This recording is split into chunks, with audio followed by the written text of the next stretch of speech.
it's recording. Okay. So I can see myself. I'll move and then I see my picture move a second later. And it drives me crazy. I can't understand.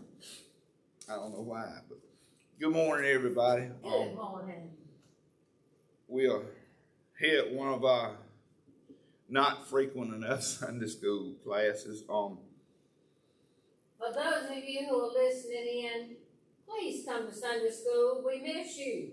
We do. We miss all of you. I know it's a bad time, but there's plenty of room in here to be spread out. You can wear masks if you want to. You can spray yourself with Lysol or bathe in Clorox if that's what you want to do. I think it's less a chance getting sick here than it is at Walmart, but that's as far as I'm gonna say. But anyway, please come on back. We love you. We miss you. Amen. It's been lonesome trying to do this with just a few people. But we thank you, Tim. Well, I enjoy doing it. I really do.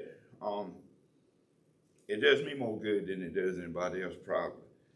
And it's easy to not think about it because I love to read, but if I'm got leisure time, I'm gonna read something that it's easy to read rather than read scripture, because scripture is not the easiest thing in the world to read. But anyway, oh, by the way, I will not be here next weekend because I have to work. So wait a minute, I lost my place. There we go. So hopefully I'll be back the weekend after that. I can't promise because my work schedule's kind of up in the air right now. We've got a lot of people out. A lot of people gone, ain't coming back. So we'll do the best we can. But please, anybody that misses it all coming, y'all come on back. We got plenty of room in here. If I knew how to do it without breaking it, I'd let the camera go around. You can see all the plenty of room and empty seats. But let me go on with this lesson this morning. This is the last lesson in our Unit 2 as the way our adult Bible studies is organized. And this unit, of course, has been about our identity as God's people. The next unit, I looked ahead a little bit. It's moving on with worship in the Thanksgiving season and how those kind of can be tied together.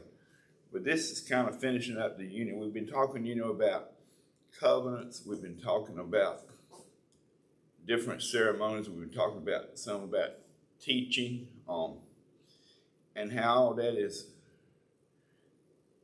was necessary to the Hebrews back in the Old Testament times, and it's necessary to us today. So what it means to be God's people can be passed along, because a big part of that is teaching, and what the teachers call in school reviewing. We have to review every now and then to make sure we ain't forgot stuff. So this lesson is from the Gospel of Luke, and it's about the Last Supper, which was Jesus' meal where he called all the disciples together. It was like a day or so before Passover, I think. He knew that his time was come to be taken up by the authorities and tried, tortured, crucified. And he told the disciples, he said, I want to eat this, have this last meal with y'all before my suffering. He says, because I'm not going to eat again. I'm not going to drink again until God's kingdom comes back. Of course, the disciples had no idea what he was talking about. But what he did, a meal, the most basic of a meal is something to eat and something to drink. And it doesn't say what all they really ate. It talks about bread and wine.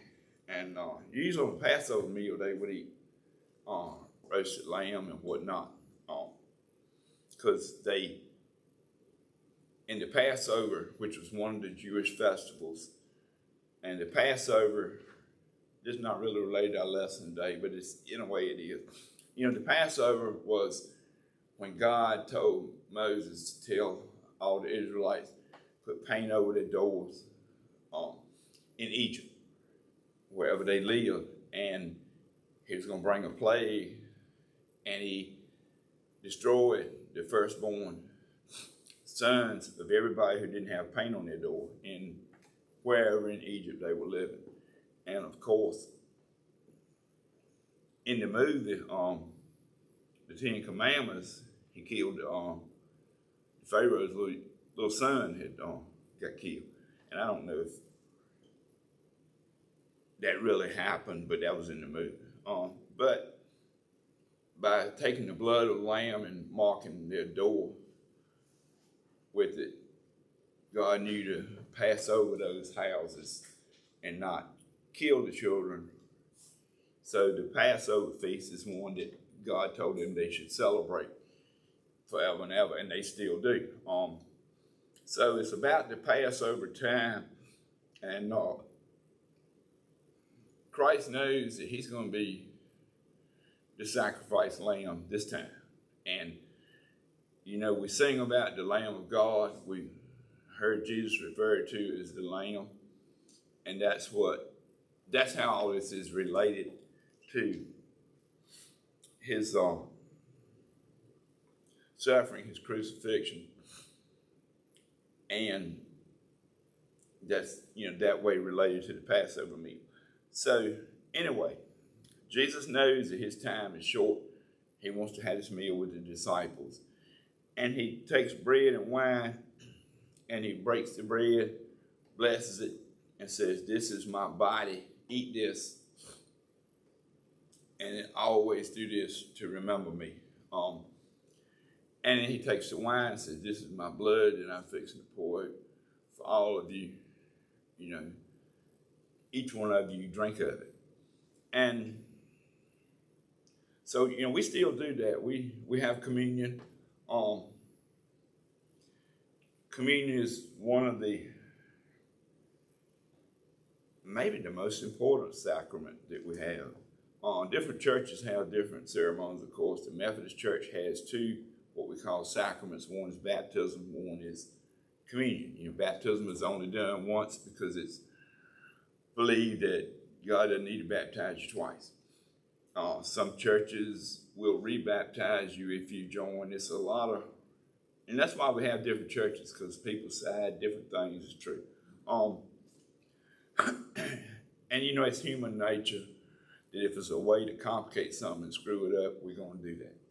That is human nature. And God, I think, knew that from the beginning. So, when Christ created this sacrament and told the disciples to not forget to observe this, Jews, of course, don't do communion. They observe the Passover because, the Jews and us do not believe the same thing about who Jesus was. But that being what it is, it don't really matter because we're all God's people and we all need to remember that we really should be on the same side. But I'm getting off the point a little bit. So Jesus, to get back to the point, Jesus had this meal and he did this symbolic gesture with the disciples. And we do that today. We regularly have communion. And it's two or three things that I think we can value it for. One is it's a reminder of what God and what Christ did for us. God sent Christ to the earth to start the Christian church, so there will be somebody to try to be working and making the world a little bit better until he came back. We don't know when he's coming back, but you can't argue that his kingdom is already on earth working through his people. And that's, you know, what our job is as Christians, is to try to work to mitigate some of the bad in the world. You know, we're constantly told to help those unfortunate, to love others, and as Christ loved us. And that's, you know, that's the whole reason Jesus came to earth, to offer salvation to us through grace, and to start us to working down the road to try to prepare the world, I guess, for his return, to do something to work against some of the bad. Because if, you know, the church has its faults, but without the organized churches in the world, it would be a lot worse. It really would. So in this sacrament that we still perform, and you know, we do it like every month. I don't know. I didn't study enough to know how often other churches do it. And people have different ways of communion. They have different rules about it, which is why we got so many different churches. Some churches will not allow you to partake of communion with them if you're not a member, or if you've not been baptized properly as they see it. The Methodist Church believes in open communion. Everybody is welcome to come and share, and I like that better, which is one of the reasons I'm a Methodist, because I believe that God's grace is there for everyone. So we take the bread and the grape juice. We don't use real wine. And we go through the ceremony of, you know, you all know the prayer of thanksgiving and the ritual that we go through. Is to remind us what Christ did, why he came, why he died for us. And it's a symbol for us to take of his body, take of his blood, to kind of renew in us the memory that he is in us all. And it was interesting. I learned something I didn't know when I was studying some about this lesson. Is that there's a lot of controversy in different churches over how communion is supposed to be. And I thought it was kind of crazy, but there's a lot of argument and disagreement about, well, is Jesus really there in person when you're having communion, or is it just a symbol of his being there? And if he is there, how can he be there and not be there? And I thought to myself again, if there's any way that people can complicate something and make a mess out of it, they're going to do it. I mean, what does it matter? You know, what matters is that we participate in communion and we get it reinforced again that Christ came, sacrificed himself for us, so that if we accept it, when we accept the communion, we're accepting of his grace. You know, not just of his body and blood, but his grace, that he came and said, you can be saved and have eternal life if you want to. And the beauty of this to me is that we're not worthy of it. And there's even some churches that argue that if you're not worthy, you can't have communion. How they decide if you're worthy or not, I don't know. But we got to remember that Jesus told us that the only way to the Father is through me, which means you ain't going to heaven because you're such a great person. You know, if you don't believe in me and accept that I came to offer myself for you, then you ain't going.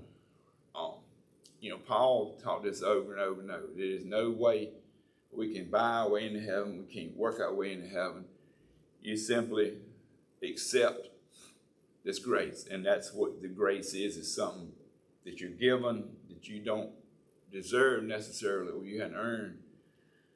It's just given to you. And that's what this salvation promise is grace. It was given to us. You know, we can never all be worthy of it. You know, Paul is adamant that none of us, and he includes himself in this, none of us can ever earn or be fully worthy of being saved by God. But he does it anyway. If we simply will let him forgive us for not being perfect and accept that and try to live as though we remember that every day. By living as you remember God's grace every day means that we're willing to extend that grace to other people and not be judgmental of other people, not see people suffer and don't try to help. The other thing we need to do is to teach that this is so. Remind people, and that's part of what our communion or Eucharist or whatever you want to call it, Lord's Supper, it's a lot of different names for it, but it all means the same thing. This communion is partly a teaching tool, so we can always be reminded. The previous lesson I was reading back, and I had to work, so we didn't have Sunday school, but it was a lesson in the Old Testament where the Jews had been released from the Babylonians by Cyrus, and they were allowed to come back to Jerusalem and that area, and they were working on their second temple. The first one was destroyed by the Babylonians. Well, the people were so happy that they had been let loose and were back that I think when Nehemiah was the king, he got Ezra, who was a prophet and teacher. They somehow or other, they dug out the old scrolls that they used to use to teach, and he got everybody to get together and had Ezra read these. And the people were overcome with emotion that they had forgotten all this. And basically what he was reading them, I guess, was the Old Testament books that showed how they got to where they were and how they were God's people. And so the people were just amazed that they had forgotten all this. Had they not forgotten it, they might not have wound up beat down by the Babylonians. But the fact that the people were taught again and reminded of who they were and where they came from and why they were God's people and what that meant, it was important to them. And for a long time, they did the best job they could of being God's people. So, that's another lesson that we weren't able to teach about what it means to be God's people. We're not Jews, but we're Christians, so we're God's people in the same way that the Jews are God's people. Our responsibility is similar to that of the Jews, and that's to be a means through which God's grace is spread to the rest of the world.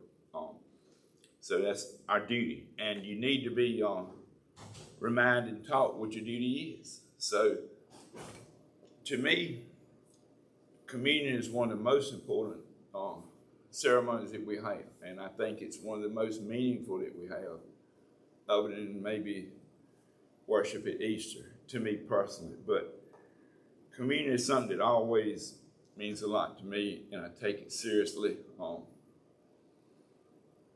And I really personally miss the fact that in these times we're in, we have not been able to have our traditional communion. That means a lot to me. It's an honor to me personally if the pastor asks me to help serve the communion, and not just be one who receives it. It's a big thing to me. It means a lot to me. And what this lesson is trying to teach us is that it is a big thing. It's very important. It's a part of our identity as Christians, is to never forget this sacrament and to observe it. And by observing it, we keep ourselves reminded, and maybe you charge your battery up a little bit in the meantime by receiving Christ's body and blood again as we received it when he gave himself up to be crucified. We received it symbolically, then we receive it almost literally, I guess, in communion. And that means a lot to me. So as we move on now for this week into lessons where we concentrate on different things, I think we need to take away from this last few lessons we've done that we are God's people, and what does that mean to us? And Donna Rose was saying earlier that she missed having her church regularly and being in God's house and worshiping. And I miss it too. I would have been more often there, except for the fact I'm having to work a crazy schedule lately. Hopefully that'll get better. But the fact of getting together in community worship, I think, is very important in keeping us reminded of why we do it. You know, why do we come to church and worship God? Why do we sing the hymns? Why do we have communion and say, why do we have the Lord's Prayer? Why do we do the Thanksgiving prayer? Why do we do all these things? That's part of who we are and our duty. And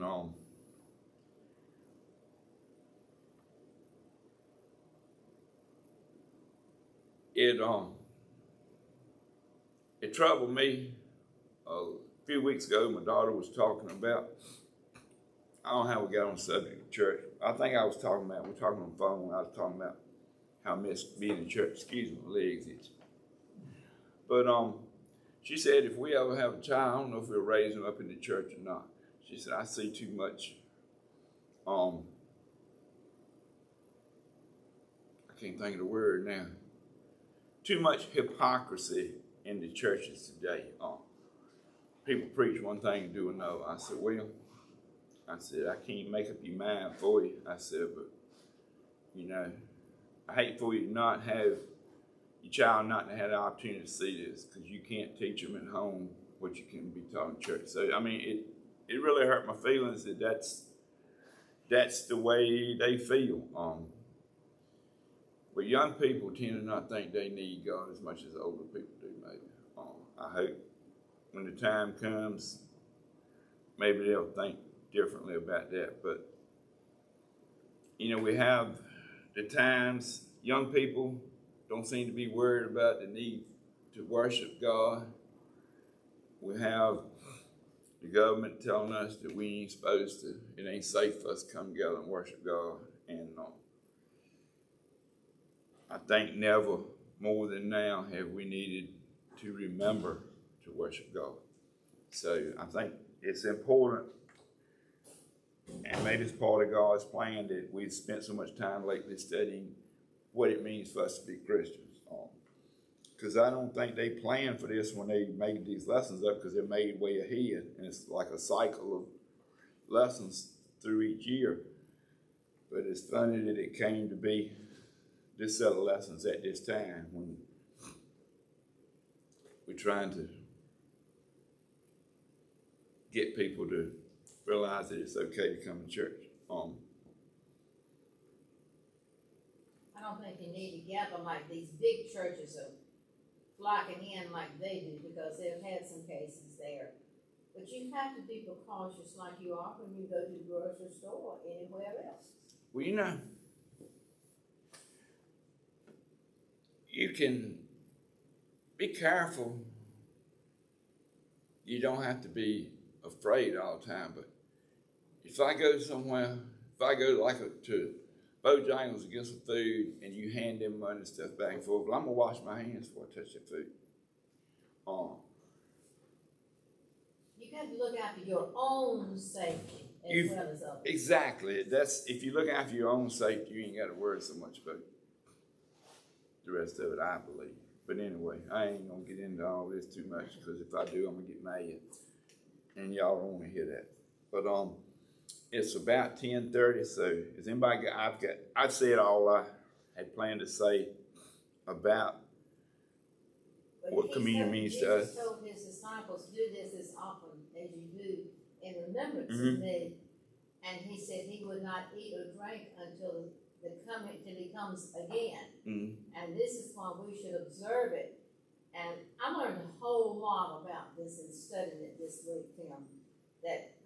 Communion was just communion to me. And I really got into the study of it, and it really helped me think about what communion really is.